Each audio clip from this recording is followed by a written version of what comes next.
Hermanos, ¿cómo están? Dios les bendiga en este día, miércoles 18 de mayo del 2022. Vamos a comenzar este tiempo. Vamos a estudiar la palabra de Dios en este día. Vamos a orar. Padre, te damos gracias en esta hora. Bendito y alabado seas, oh Señor, porque este día tú nos has guardado, nos has cuidado. Y tenemos esta gracia de poder escuchar tu voz, de poder, oh Señor, oír tu gracia y tu bendición hacia cada uno de nosotros. Pedirte para que tú eh, nos sigas animando, nos sigas, Señor, llevando por este camino de Cristo, Señor. Queremos ser como Cristo y sabemos, Señor, que eso es poco a poco, pero también, Señor, no sin tu palabra, no sin tu consejo, no sin tu voluntad en nuestras vidas. Gracias, oh Dios. Guíanos, abre nuestras mentes, nuestros corazones. Queremos ser más como tú y entender lo que tú nos quieres decir. Te lo rogamos en nombre de Jesús. Amén. Bien, hermanos, vamos a iniciar nuestra clase número 4. Clase número 4 de la materia teología sistemática. Quiero aclarar aquí algunas cosas porque nada más oigo que ustedes inventan cosas y después ya se la andan creyendo y piensan que yo dije eso. El trimestre, un trimestre, por eso se llama trimestre, se lo voy a explicar. Un trimestre consta de 12 clases, ¿ok? Pues son 3 meses, 4 semanas de cada mes, son 4 por 3, 12, ¿ok? Entonces, cuando se termine ese trimestre, segundo, es cuando viene el examen. Y va a ser un examen de los 2 trimestres que hemos visto, ¿ok? O sea que tienen que estudiar de los 2 trimestres, o sea son 24 clases, ¿ok? Para que no me vengan con que no, es que ya es dentro de un mes se los voy a hacer y vamos a ver qué hacen. Entonces, ahorita estamos en la lección número 4, que dice que ya pasó un mes, faltan 2 meses para que se completen las clases que vamos a evaluar un día miércoles también, pero ese examen va a ser presencial para que puedan realizarlo, ¿ok? Bien, vamos a entrar a la clase del día de hoy. Estamos en los atributos comunicables, ¿ok? Estamos en la parte de la teología propia y estamos en los atributos comunicables, ¿ok? Bien, entonces vamos a pasar a esta parte, ¿ok? Vamos a pasar a los atributos mentales. Así le vamos a llamar a estos atributos que hoy vamos a estar estudiando, los atributos mentales, ¿ok? Entonces vamos a ir viendo algunos atributos aquí que son importantes de estudiar. Bien, entonces, a ver.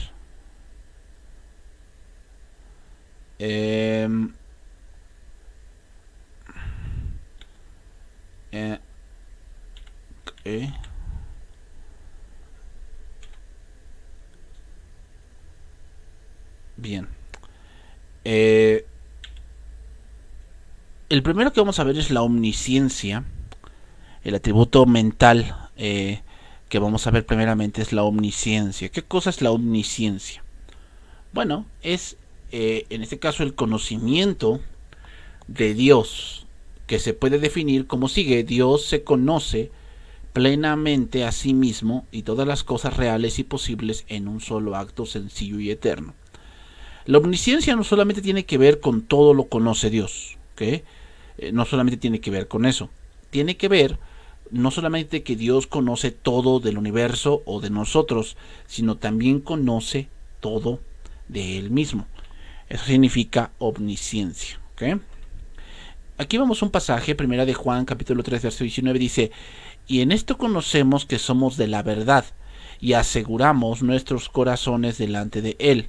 Pues si nuestro corazón nos reprende, mayor que nuestro corazón es Dios, y Él sabe, dice ahí, Él sabe todas las cosas. ¿Ok? Ok, entonces, esto quiere decir que no solamente sabe las cosas en el sentido de la parte humana, ¿ok? Sino también sabe las cosas en un punto dado de el ser humano, ¿ok? Entonces aquí cuando dice Él sabe todas las cosas, hace referencia a que Él sabe las cosas del ser humano.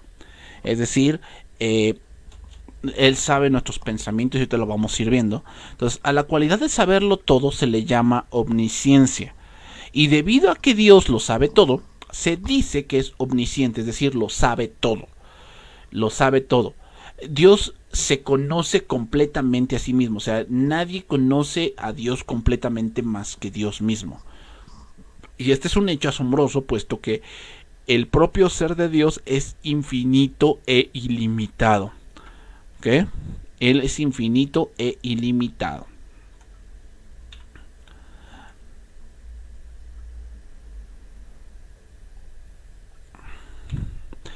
Entonces, quiere decir que Él lo sabe todo.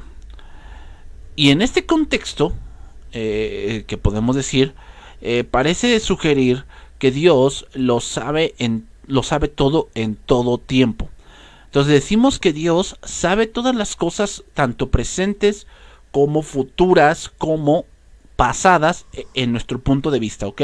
O sea, yo hablo de que conoce las cosas pasadas nuestras, porque recuerden que para Dios no hay pasado, ¿ok?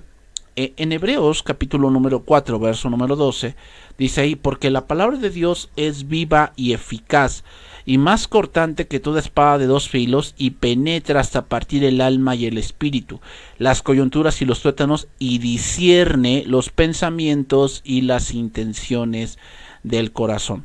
O sea, estas dos cosas, los pensamientos y las intenciones, son cosas que solamente el hombre sabe.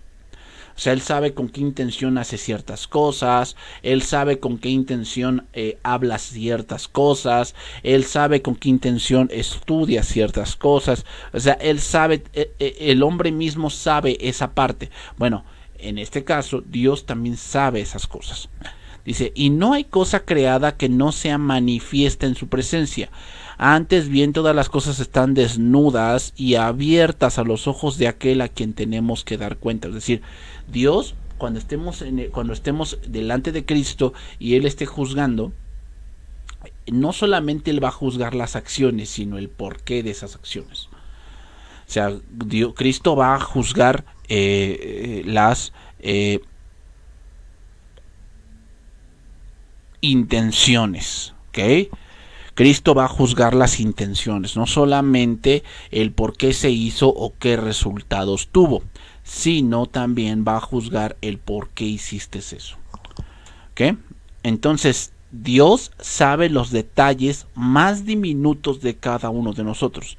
O sea, ese razonamiento que muchos dicen que pues hay muchos hombres en el mundo y a poco Dios se está fijando en lo que yo estoy haciendo, es obvio que sí, porque Él lo sabe todo. O sea, Él conoce al hombre más escondido, más recóndito en un pueblito desolado que a lo mejor ni nosotros sabemos su nombre. Dios lo conoce. Dios sabe lo que ha hecho, Dios sabe lo que Él quiere, Dios sabe lo que necesita, Dios lo conoce. ¿Okay? O sea, esa es la omnisciencia de Dios. En Mateo 6:8 vemos esto, dice, no os hagáis pues semejantes a ellos, pues vuestro Padre sabe de qué cosas tenéis necesidad. El hecho de que pasemos ciertas necesidades en nuestras vidas no quiere decir que Dios no las sepa, que Dios no esté enterado de nuestras necesidades, de que tal vez necesitamos una medicina, de que tal vez necesitamos un médico que nos vea porque donde tenemos nuestra instancia de salud hay mucha incompetencia. Dios sabe que estás lidiando con tu marido, con tu esposa. Dios sabe que tienes un hijo rebelde. Dios lo sabe. O sea, a Dios no le tenemos que decir, ay, ¿qué no estás viendo? Es obvio que Dios ve. O sea, no. A Dios no lo agarramos en curva. Pero necesitamos entender Y eso va conjuntado con lo que vamos a ver después con la sabiduría de Dios, que la omnisciencia de Dios y la sabiduría de Dios tienen mucho que ver con hacer cosas que van por un propósito. El hecho de que Dios sepa algo, nosotros muchas veces decimos, es que si hubiéramos sabido hubiéramos hecho algo. Imagínate a Dios, que Él lo sabe todo, sabe de ciertas cosas y Él aún así permite ciertas cosas para un propósito.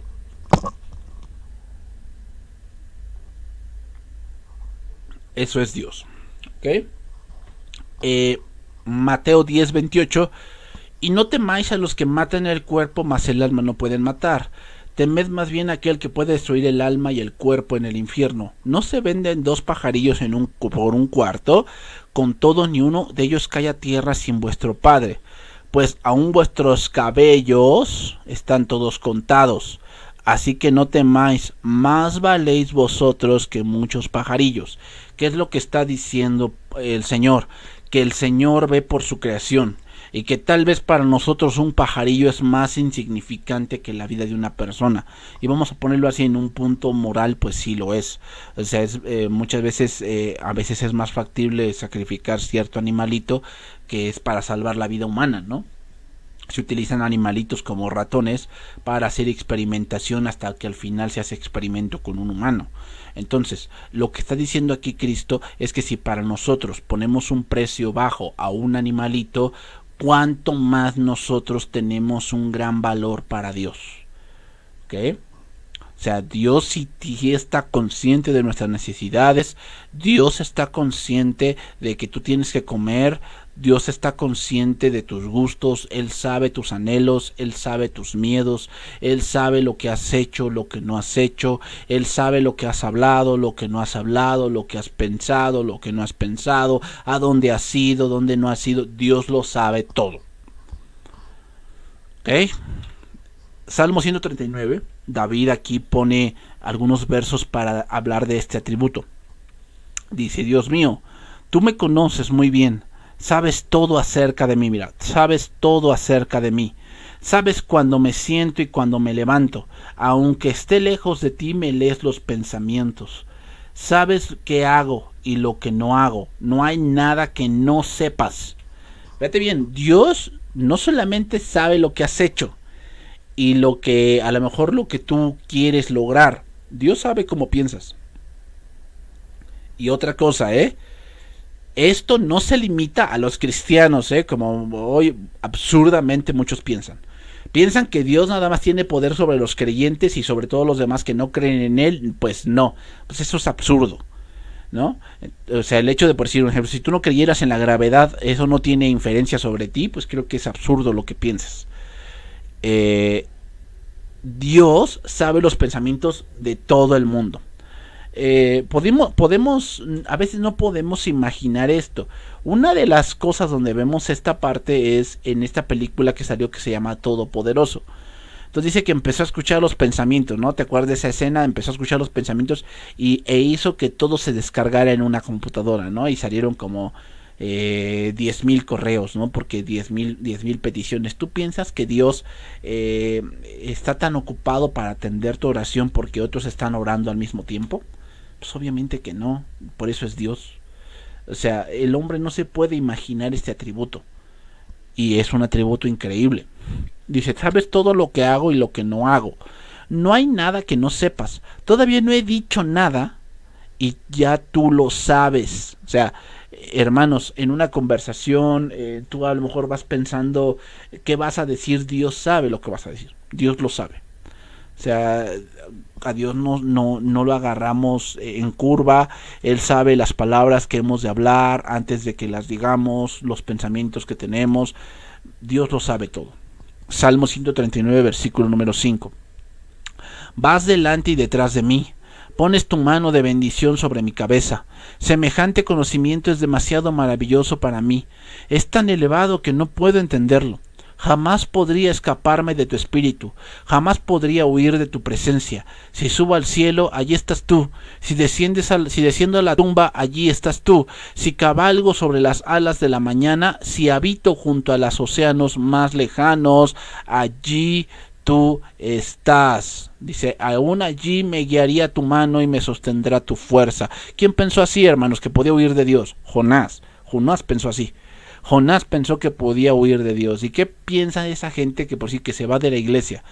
Que se va de la iglesia por cuestiones malas, o sea, por un mal razonamiento. O sea, no estoy diciendo que sea pecado irse de una congregación, sino ¿cómo te vas? ¿Por la puerta de atrás o te vas con unas convicciones firmes de que Dios te está llevando? Porque ciertamente Dios quiere levantar una obra, porque Dios quiere que tú enseñes otras cosas, pero hay mucha gente que no se va bien y piensan que se van a esconder de Dios porque se fueron a otra congregación. Tú piensas que eso es posible.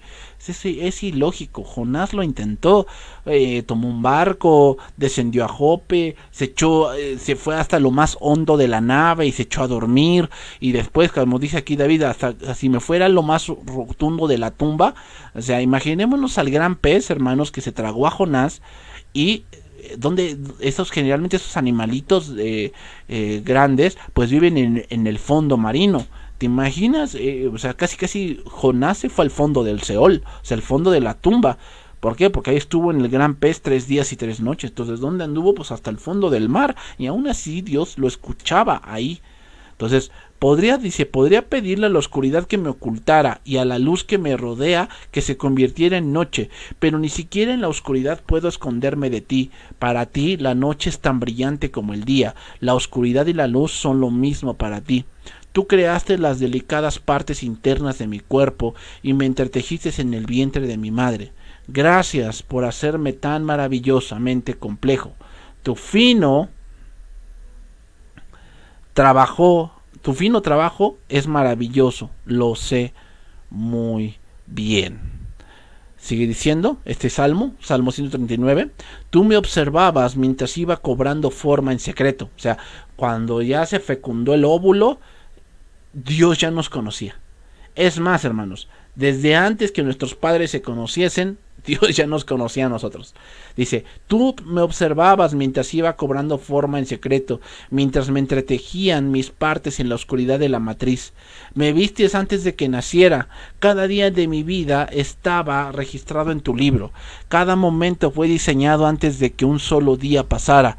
Qué preciosos son tus pensamientos acerca de mí, oh Dios. No puedo enumerarlos. Entonces, la omnisciencia, hermanos, especifica que Dios sabe todas las cosas posibles.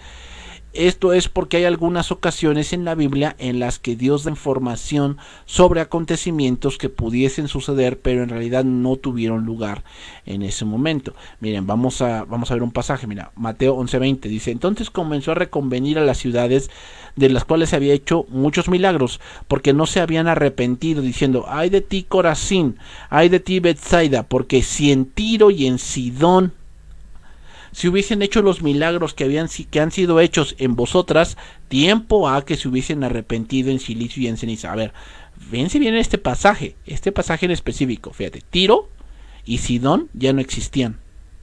Tiro y Sidón ya no existían.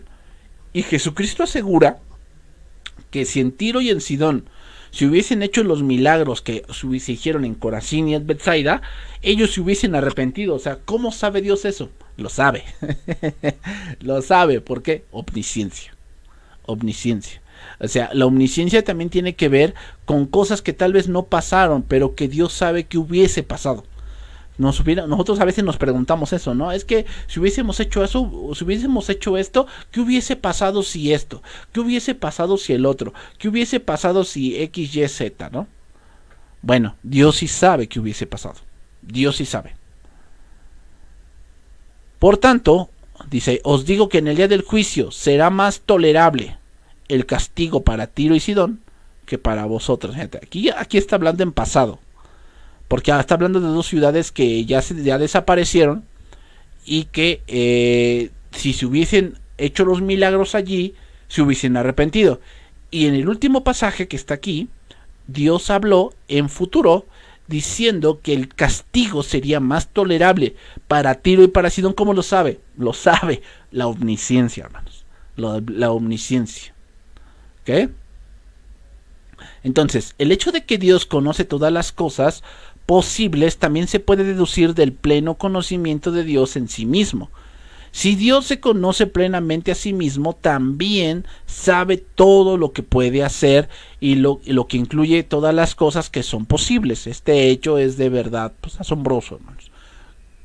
Entonces, el conocimiento infinito de Dios incluye conocimiento detallado de lo que cada una de esas otras posibles creaciones. Entonces, ¿por qué este es un atributo comunicable? Bueno, es un atributo comunicable no porque nosotros lo sepamos todo, pero una de las cosas que sí sabemos es el yo. ¿Ok? El yo. Recuerden que la palabra yo en el griego es la palabra griega ego. De ahí viene la palabra yo. Y ego en el griego significa la esencia de lo que tú eres. ¿Ok? La esencia de lo que tú eres. Entonces, ¿por qué es un atributo comunicable la omnisciencia? Bueno, porque así como Dios se conoce a sí mismo, el mismo ser humano se conoce a sí mismo. ¿Ok? No es porque lo sepamos todo, pero sí podemos adquirir conocimiento y sí podemos adquirir experiencia. Dios la tiene completamente, nosotros la estamos adquiriendo, o sea, nosotros aprendemos. A un animalito, hermanos, no es que aprenda, o sea, sí aprende algunas cosas, pero es más el entrenamiento. Por decir, un cachorro asocia más, el que si hace algo recibe un premio, si no hace algo recibe un castigo, asocia con premios y castigos, ¿no? Entonces va asociando que si da una rueda o si ladra recibirá un premio, o si hace tal cosa, pues entonces recibirá un castigo, asocian. ¿Ok? Asocian, pero no adquieren conocimiento como nosotros. Por eso es un atributo comunicable. O sea, comunicable no quiere decir que esté plenamente en nosotros, pero así como Dios sabe todas las cosas, nosotros podemos aprender para saber algo, saber muchas cosas de una cierta rama, ¿no? O sea, podemos ver a gente que ya son doctos en cierta ciencia o en cierta rama, ¿verdad? Por eso se les llama doctores, doctos en algo. ¿Ok? Bien, vamos a pasar a otro. Sabiduría. Otro atributo comunicable. La sabiduría, hermanos, la sabiduría de Dios quiere decir que Dios siempre escoge las mejores metas y los mejores medios para alcanzar esas metas. Ay, hermanos. ¿Estamos de acuerdo con esa definición? Bueno, yo creo que muchos no, porque muchos piensan que Dios se equivoca. Y entiéndanlo bien, Dios es el sabio en todo el universo. Y sabiduría quiere decir que, fíjate, conjuntamos con el anterior. Dios sabe todas las cosas. Dios las sabe. Antes de que sucedan, sí. Entonces, Dios sabía que Adán iba a pecar. Sí, sí lo sabía. Entonces, ¿por qué lo dejó? Bueno, porque en su sabiduría, Él eligió un camino mucho mejor que el de detenerlo.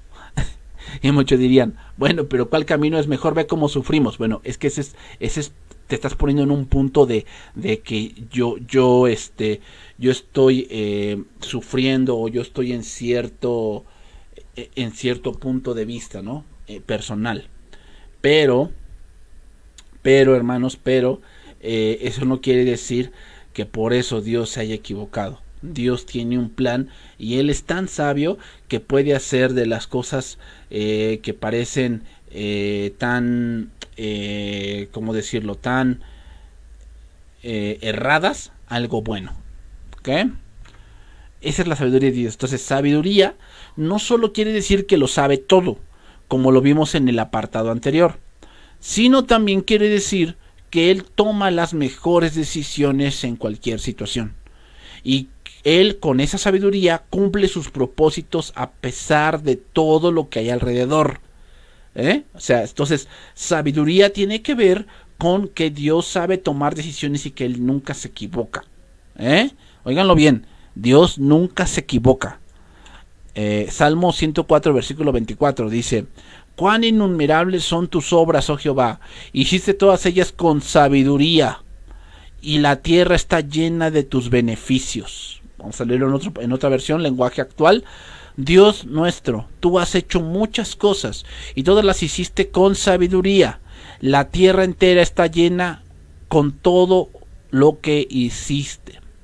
Entonces, al crear Dios el universo, Dios lo hizo de una manera perfecta, de una manera adecuada para que le diera gloria, tanto en el proceso día tras día y en las metas para las cuales lo creó, Incluso ahora, aunque todavía vemos los efectos del pecado y la maldición sobre el mundo natural, deberíamos asombrarnos lo armoniosa e intrínseca que es la creación divina. O sea, es decir, todo tiene un porqué. Si cuando lo que vemos, ¿no? Que muchas veces cuando hay deforestación, cuando hay contaminación, cuando hay una especie en extinción, por decir, una especie, un animalito que es muy importante en esta parte de la polinización de las flores, esas son las abejas. Y hermanos, las abejas, por causa de la contaminación y por el cambio ambiental, las abejas están muriendo. Entonces, ¿qué va a pasar? Cuando las abejas mueran, entonces lo que va a pasar es que ya no hay nada, no hay nadie que lleve el polen a otras flores, y por lo tanto eso lo que va a provocar es que ya las flores no se reproduzcan y muchas flores van a perecer y se van a extinguir. ¿Qué? O sea, todo tiene un porqué en la creación de Dios, y eso es lo impresionante de la sabiduría de Dios, de cómo Él ideó todo, que funciona de una manera tan sorprendente. Entonces, por decir, la sabiduría de Dios también se ve en su gran plan de redención. En 1 Corintios capítulo 1 versículo 22 leemos esto, dice: porque los judíos piden señales y los griegos buscan sabiduría. Pero nosotros predicamos a Cristo crucificado, para los judíos ciertamente tropezadero, y para los gentiles locura, mas para los llamados, así judíos como griegos, Cristo poder de Dios y sabiduría de Dios. ¿Por qué sabiduría de Dios? Pablo procede a explicarlo en los próximos pasajes. Dice ahí: porque lo insensato de Dios es más sabio que los hombres. Obviamente aquí insensato es una ironía. Es una ironía. ¿Okay? O sea, obviamente de Dios no hay nada insensato, pero podemos decir, o sea, otra yo les dije algo que parece insensato, ¿no? Que yo les dije, bueno, es que Dios sabía que Adán iba a pecar. Sí sabía. Ah, bueno, entonces ¿por qué lo dejó? O sea, yo si hubiera sido Dios, yo lo hubiera detenido. Bueno, pero tú lo piensas que esa es la mejor solución.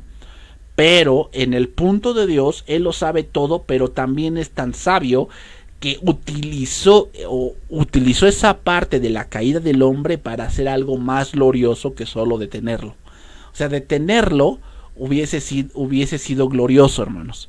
Detenerlo. Pero no detenerlo es aún más glorioso. Y parece insensato lo que estoy diciendo. Parece insensato. Pero cuando lo entendemos, vamos a darnos cuenta de que no es así. Entonces dice: porque lo insensato de Dios es más sabio que los hombres, y lo débil de Dios es más fuerte que los hombres. Pues mirad, hermanos, vuestra vocación, que no sois muchos sabios según la carne, ni muchos poderosos, ni muchos nobles. ¿Por qué dice esto Pablo?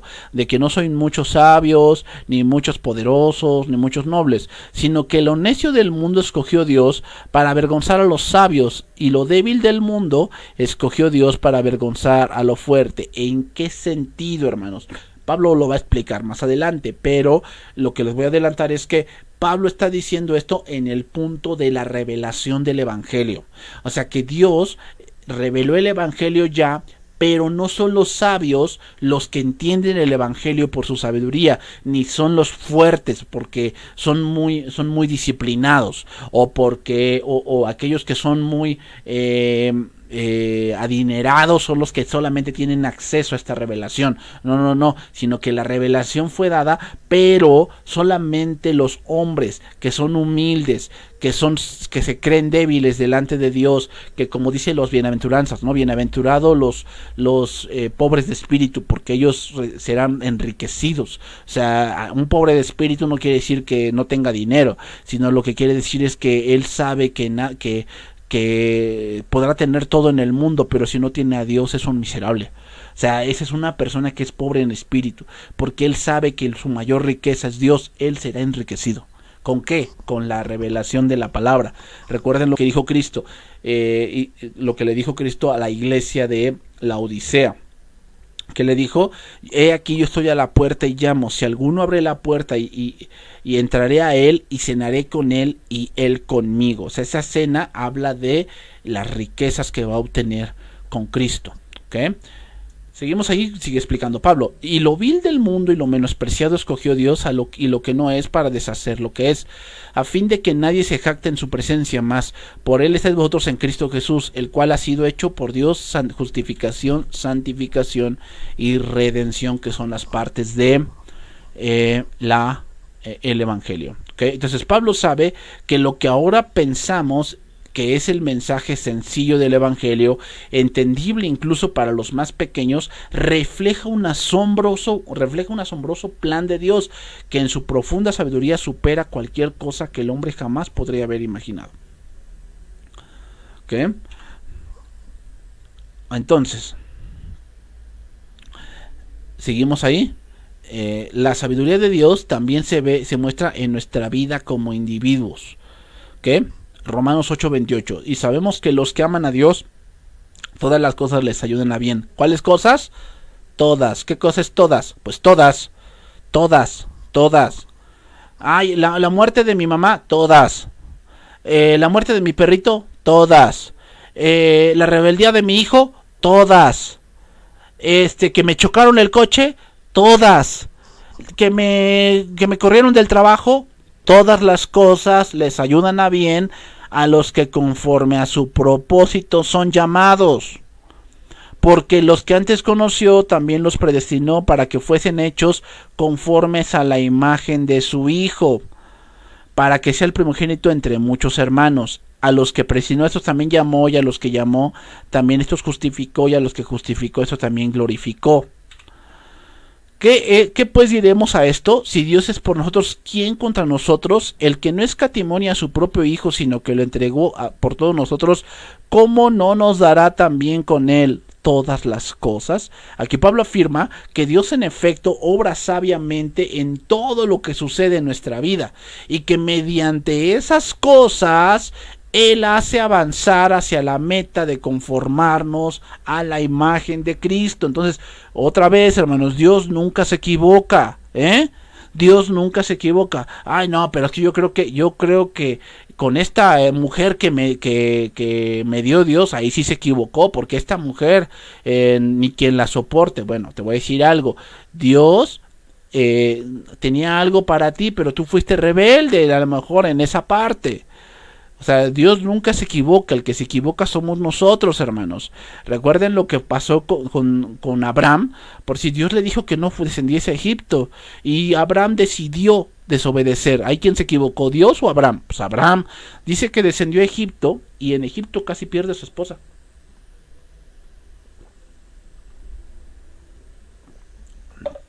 En Egipto casi pierde a su esposa. ¿Por qué? Por desobedecer.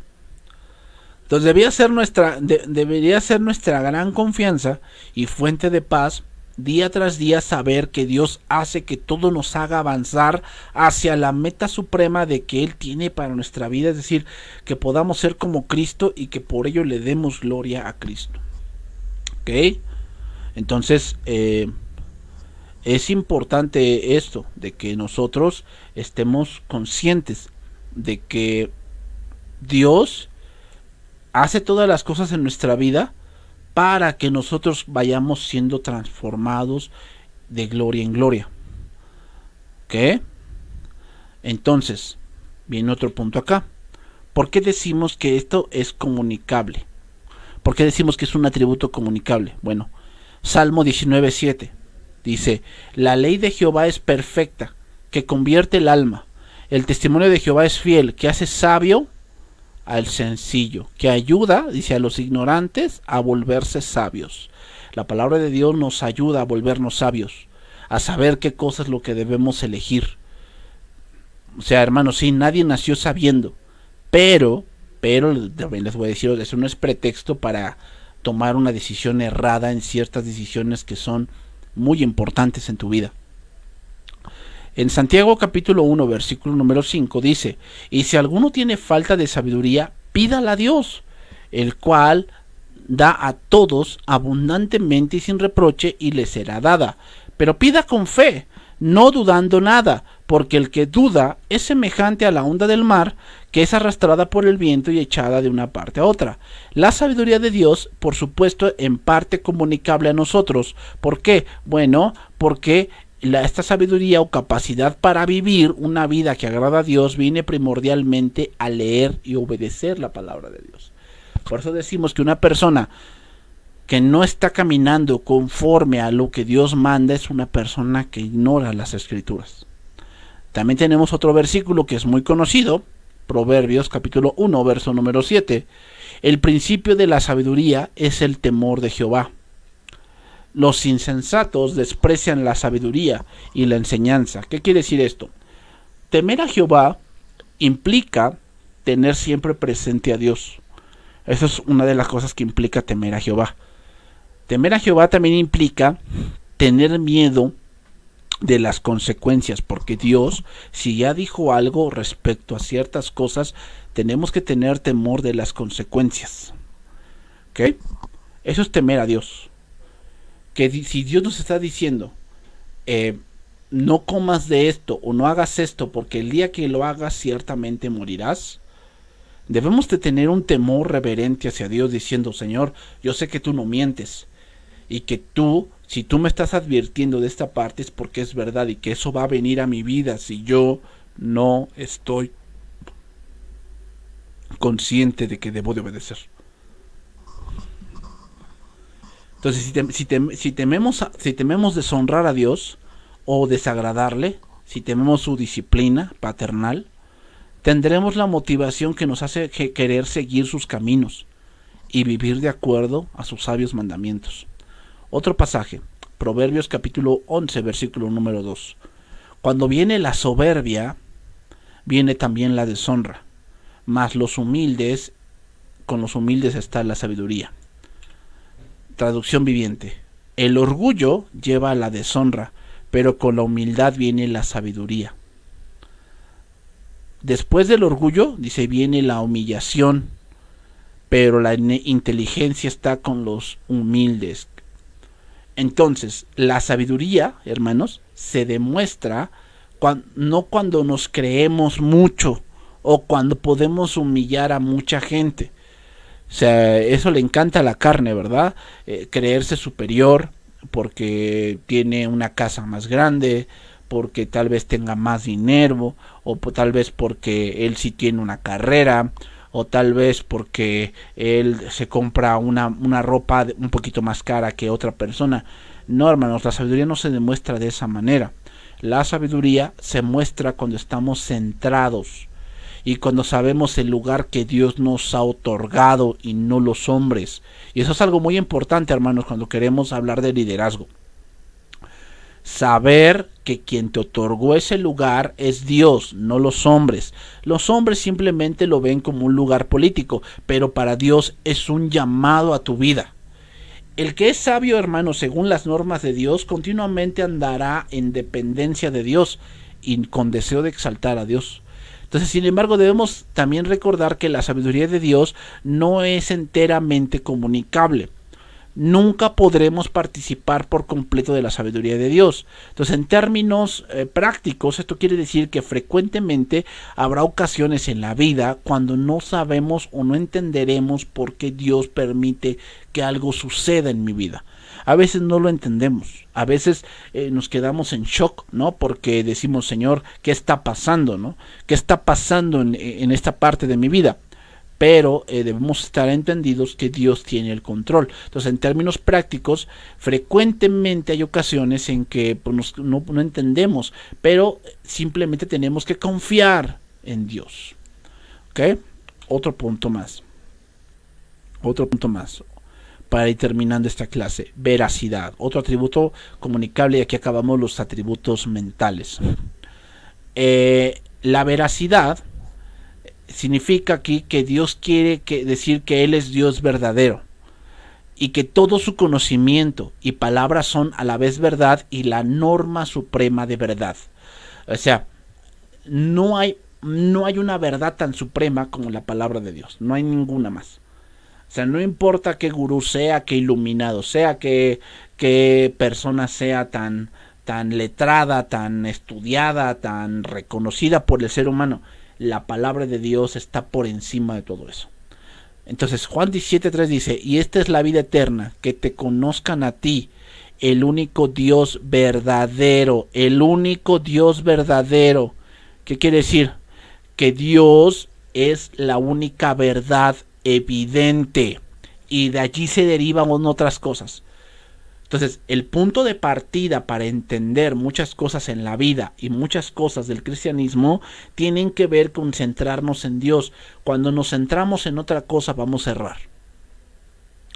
Podríamos preguntar qué significa ser el Dios verdadero, a diferencia de otros seres que no son Dios.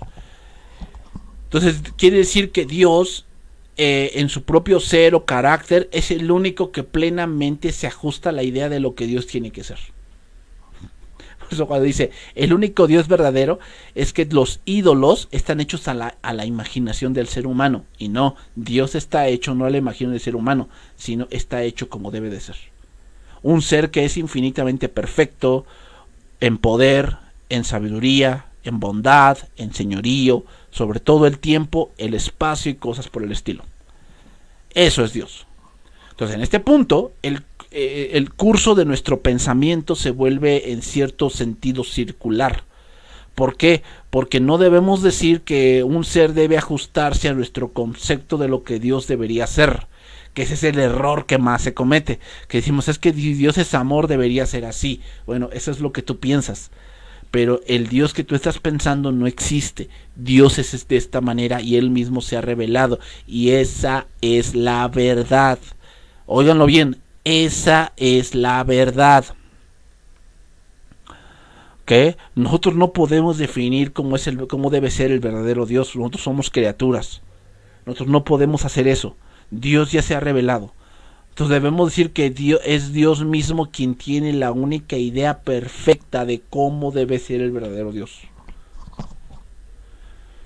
Entonces no es que Dios se amolde a lo que yo pienso. No.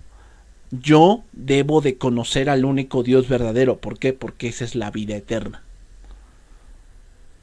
Entonces decir que Dios sabe todas las cosas y que su conocimiento es perfecto, es decir, que Él nunca se equivoca en su percepción o comprensión del mundo. Todo lo que Él sabe y piensa es la verdad, y es una percepción correcta de las cosas, de la naturaleza, del pecado. Y si Dios dice que esto es pecado, es que esa es la verdad, y eso no va a cambiar, porque aunque tú lo veas de color blanco, si Dios ya dijo negro, eso es la verdad. Si tú dices que es blanco, tú estás mintiendo. O sea, hermanos, esto es muy delicado, porque debemos entender que cuando Dios dice algo en su palabra y nos dice que no, esa es la verdad. Y cuando nosotros retamos eso que Dios ha dicho, nosotros caemos en una mentira, porque te estás mintiendo, nos estamos mintiendo a nosotros mismos, pensando que aunque Dios ha dicho negro, para mí es blanco.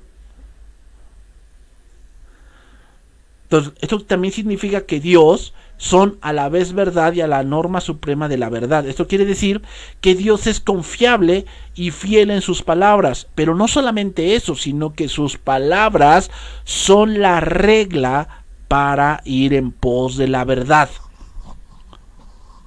Hermanos, si queremos entender el comportamiento del ser humano, no podemos ir al hombre, porque el hombre, su corazón está lleno de mentira. Tenemos que ir a la fuente de la verdad, de cómo Dios dice que somos. Esa es la verdad, y de allí debemos partir. Entonces, el hecho de que Dios es fiel en sus promesas, también debemos afirmar que todas las palabras de Dios en cuanto a sí mismo y en cuanto a su creación corresponden completamente a la realidad. Es decir, Dios siempre dice la verdad cuando habla. Dios siempre dice la verdad cuando habla. Vamos a ver un pasaje. ¿Qué? Salmo 139, versículo número 17 y 18. Cuán preciosos me son, oh Dios, tus pensamientos, cuán grande es la suma de ellos, y los números se multiplican más que la arena. Despierto y aún estoy contigo. Es decir, los pensamientos significan sus promesas.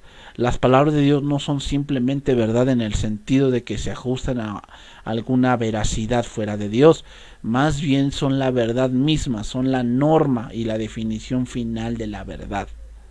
¿Ok? Entonces, ¿por qué es un atributo comunicable? Esto parte de la verdad. Bueno, porque nosotros podemos en parte limitarlo al procurar tener conocimiento verdadero en cuanto a Dios y en cuanto a su mundo. O sea, Dios ha dicho la verdad, nosotros podemos llenarnos de la palabra de verdad.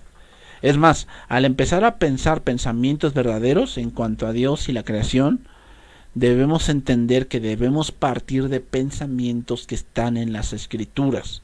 No podemos partir de lo que yo imagino. ¿Por qué? Pues porque muchas veces lo que yo imagino va en contra de la verdad. Entonces, al darnos cuenta de esto, debemos animarnos en la búsqueda del conocimiento en todas las ramas de las ciencias naturales. O sea, es bueno, hermanos, que estudiemos un poco más a veces de la biología, de la química, de la física, cualquiera que sea el campo de investigación.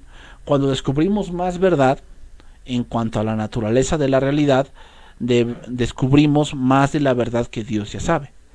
Entonces, hermanos, en una sociedad que es extremadamente descuidada respecto a la veracidad de las palabras habladas, nosotros como hijos de Dios debemos limitar a nuestro Creador, imitar a nuestro Creador y tener gran cuidado de que nuestras palabras sean siempre veraces, es decir, que estén respaldadas por Dios. Cuando nosotros demos un razonamiento es porque Dios nos está respaldando. Si Dios nos está respaldando, tal vez el razonamiento que tú estás dando es una mentira. ¿Por qué? Porque no está siendo justificada con la verdad. Bien, hermanos, aquí le voy a dejar porque los que siguen después los atributos morales. El primer atributo que vamos a ver es la bondad. La bondad, que es que Dios quiere decir que Dios es la norma suprema del bien y que todo lo que Dios es y hace es digno de aprobación. O sea, Dios nunca se equivoca, Dios nunca hace nada mal. Dios nunca hace nada mal. O sea, que no, Dios aquí se equivocó. No, Dios, es que Dios no tenías la suficiente información. No te equivoques. No te equivoques. Dios nunca hace algo malo, Y entonces aquí vamos a contestar preguntas como, entonces, ¿de dónde surge el mal? ¿El mal surge de Dios? No. Pero Dios lo utiliza. Ah, bueno, entonces, ¿cómo? Dios no usa el mal. Dios no aprueba el mal. No lo aprueba. Y él no es causante del mal. No. Pero utiliza el mal para sus propósitos. Sí.